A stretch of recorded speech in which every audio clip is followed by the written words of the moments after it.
Hello everybody, welcome back.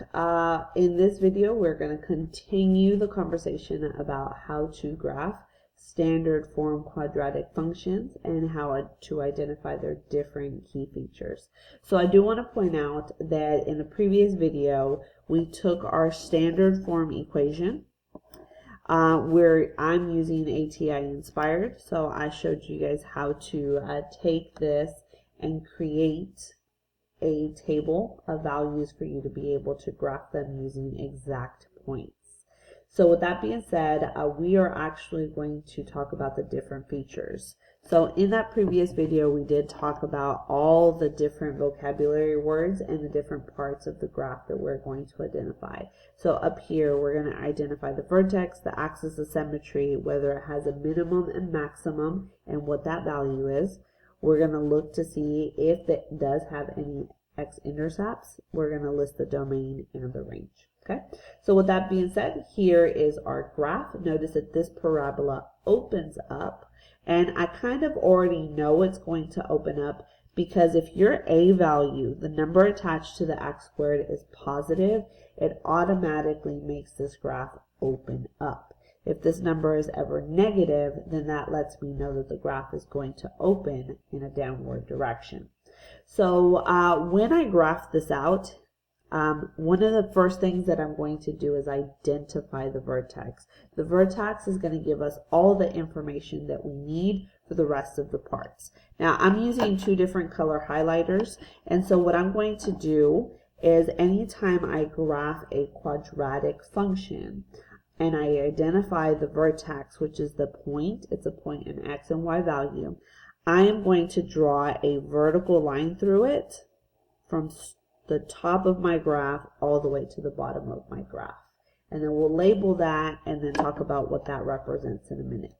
The second thing I'm going to do is I'm going to take a different color and I'm going to go back to that vertex, but instead of drawing a vertical line, I'm going to draw a horizontal line, because this is going to represent something else. So graph it, identify your vertex, and then draw lines through it, because it's going to help us. All right, so from here, there's a couple things that I want to mention. All right, so we're going to start off, because the vertex is the very first thing that we identified, I'm going to put a V for vertex, just because we're going to do this a lot and we're going to get tired of writing out the words. So our vertex, remember, is a point on the graph. So -2 is the x value, -2 is the y value. Okay, so -2 and -2.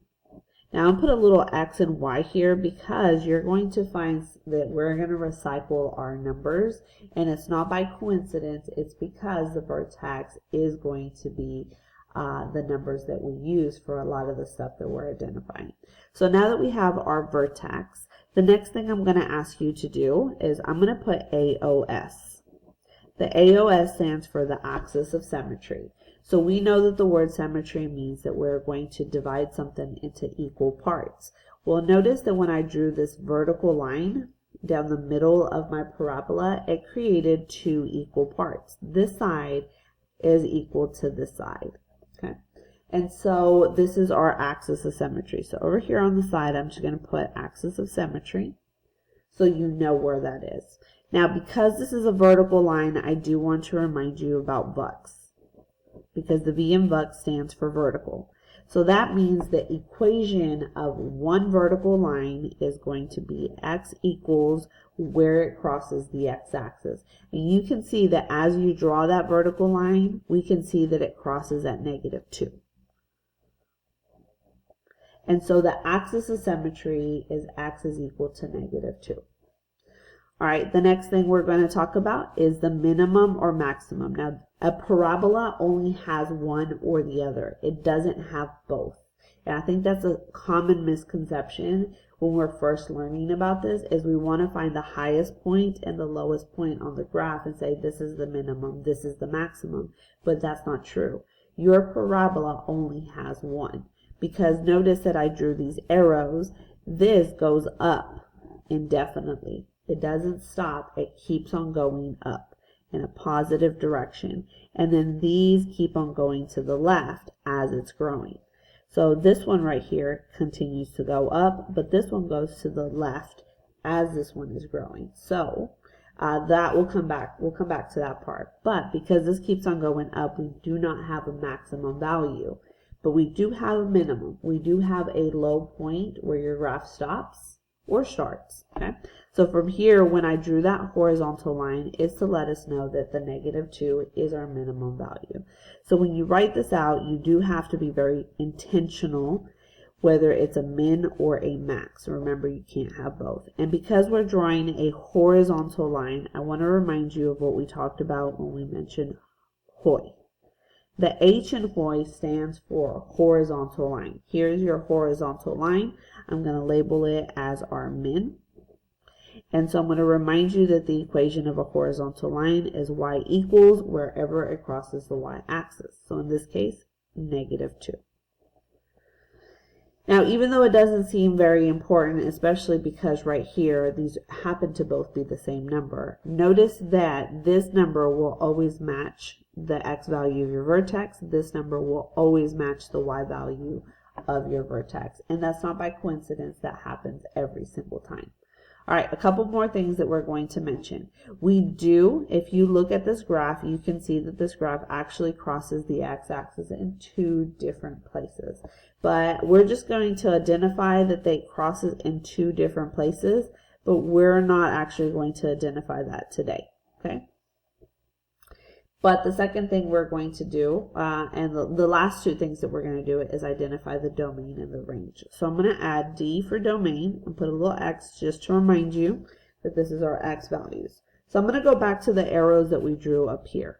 We said that the graph keeps on going up, but both sides keep on going to the left and to the right. And so we actually don't have a specific set of numbers where your X's start or end. So with that being said, because we have these arrows and they keep on going to the left and to the right indefinitely, we get to say that our domain, is all real numbers. So you can write out all real numbers, but just know that that fancy R represents all real numbers. Okay? And so most of the time when we do a parabola like this in this section, you're going to realize that all real numbers is going to be the same thing every single time for every single problem, unless we don't have arrows at the top. Okay. Last thing we're going to talk about is the range. So we have our y values is the range. Now, I would love to tell you that this one's as easy as the domain, but we don't have all real numbers for the range. So we know that we have the arrows going up, but we don't have arrows pointing down. And for that reason, it's not all real numbers. Our y values start or end right here. It does not go past this line. So it doesn't go past -2 on the y-axis.